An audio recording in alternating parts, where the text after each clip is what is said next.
Hej, her er det Mark fra naturallifestyle.dk. Jeg sidder lige her i snart midten af januar måned 2024 og har gjort mig nogle tanker efter nu snart 14 dage i det nye år, og hvor at jeg som altid har haft rigtig travlt med mennesker med nytårsforsæt, som der jo altid er i det nye år, fra starten af i hvert fald. Og hvor at jeg nok kunne komme til at konstatere, at ikke alle nytårsforsætter går som planlagt. Det viser statistikkerne også. Og, men det er jo ærgerligt selvfølgelig, og det som jeg håber på, det er, at flere mennesker kan selvfølgelig nå deres mål i forhold til deres nytårsforsæt. Uanset om det er at stoppe med at ryge, eller ryge mindre, stoppe med at drikke, eller drikke mindre, vægttab, spise sundere, motionere noget mere, eller hvad det måtte være. Jeg arbejder i fitnesscenter til daglig, og igennem nu godt 10 års erfaring som instruktør og personlig træner, og har haft livsstilshold også, så har jeg jo kunne konstatere, at mange af de samme udfordringer hos folk har kunne gå igen. Og når man ser på de samme tendenser hele tiden, og snakker med rigtig mange mennesker, jamen så begynder man at kunne danne sig et overblik over det. Ligesom at kunne samle puslespilsbrikkerne for at kunne give et billede, der giver mening, kan man sige. Og det jeg har kunnet se og observere, det har været nogle generelle ting, som har været problematisk hos folk, der ikke har kunne holde de nye vaner, eller holde sig fra de gamle vaner af. Og det er selvfølgelig forskelligt fra person til person.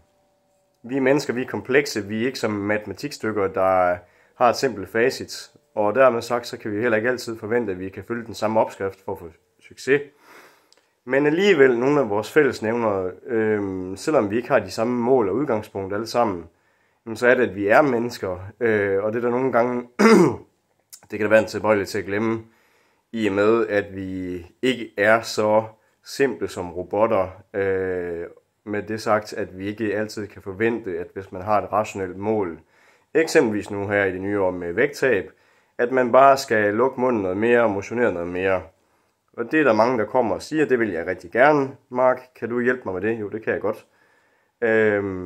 Og jeg vil gerne tabe mig så mange kilo der, og det kan næsten ikke gå for hurtigt. Der skal bare ske noget. Nu har jeg overspist julen osv. Og mange kommer også okay fra start af, lige til at starte med, fordi der måske er noget motivation bag det, og nu strammer livremmen noget osv. Men der kommer ikke momentum på i processen. Folk går i stå. De gode intentioner, de forbliver ikke. Eller de bliver ikke til en vane i hvert fald ikke. Hvor det mere bliver ubevidst at sidde på ryggraden. Men det der ubevidst at sidde på ryggraden, det kan ligesom vel være nogle dårlige vaner, der stadigvæk er der også. Og der er rigtig meget psykologisk bag det, og det er derfor, at jeg zoomer mere ind på det, når jeg har med folk at gøre individuelt. For enkelt sagt, så kan jeg zoome mere ind på et af 4 områder, som jo også påvirker hinanden. Og alle 4 områder starter med S. Søvn, stress, sociale relationer og selvværd.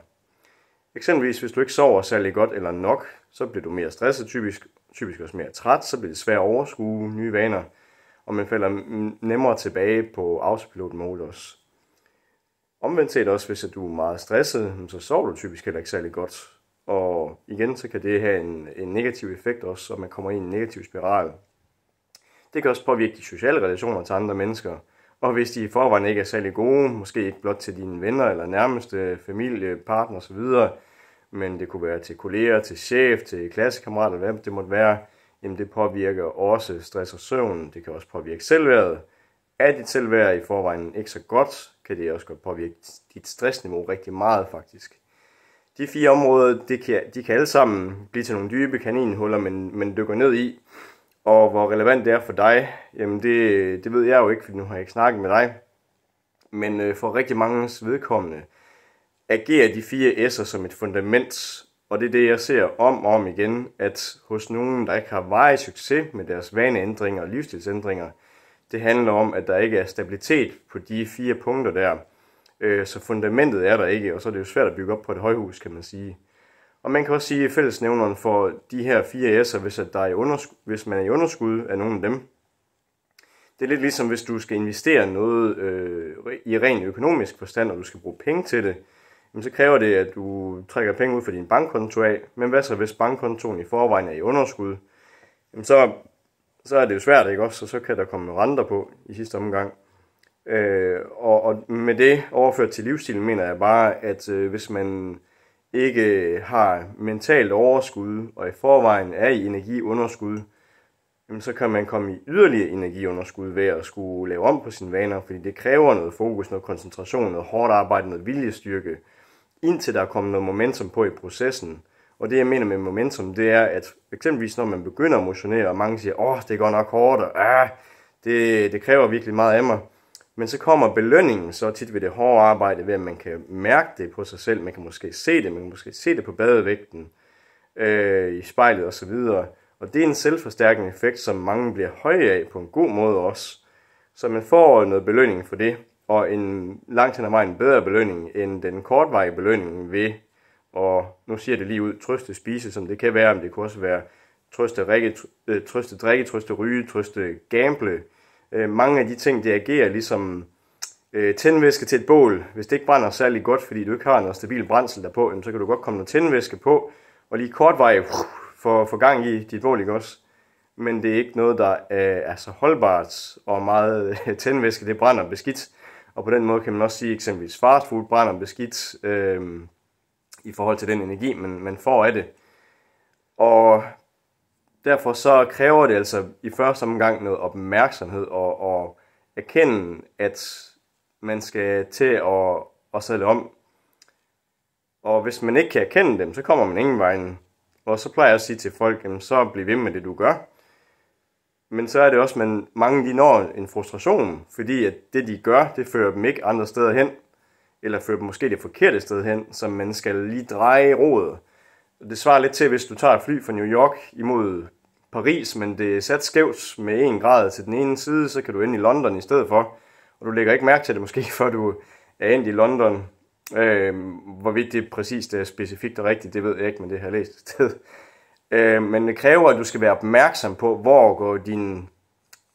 hvor styrer du hen af i dit liv, hvor din autopilot sat hen af.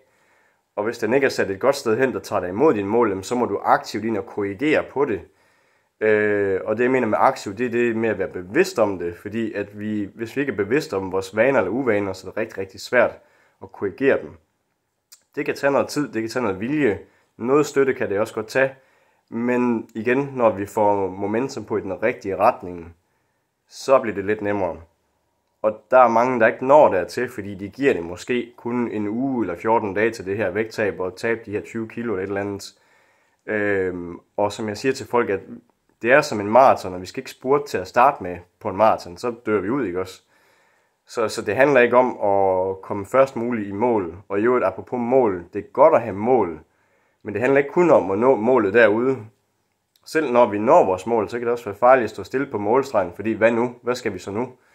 Og nu til dags er der rigtig meget fokus på personlig udvikling, og jeg skal nå det. Men hvad så på vejen derhen til? Hvis du har et mål om at tabe 40 kilo, det når du ikke lige inden for den næste korte tid, realistisk set. Så det kan også være en idé at have nogle delmål, og som man siger, nyd rejsen der til os. Så det handler altså også om at bare kunne nyde det, og følelsen af, at man gør noget godt for sig selv, kan være en god gerning, eller en god følelse i sig selv. Så det vil jeg rigtig gerne støtte dig i, hvis du har gang i det. Hvis det er lidt svært at tage at føle på, og samle de her puslespilsbrikker, og få lagt en decideret slagplan over det, så vil jeg rigtig gerne hjælpe dig, og det er noget, jeg gør på regelmæssig basis i form af en form for coaching. Og til jer, der ikke lige har mulighed for at få en coach, især fysisk, jamen så er der mulighed for at få coaching med mig online, som jeg tilbyder over Skype. Det er også et tilbud til dig. Og hvis du er i tvivl om, hvorvidt jeg kan hjælpe dig, så kan du sende en mail til mig først, og vi kan chatte sammen om det, og finde ud af, hvor et godt sted for dig er at starte, så du lige kommer ordentligt ud af starthullerne. Det vil jeg rigtig gerne hjælpe dig med. Så hæng i derude, og fortsæt fortsat rigtig godt nytår.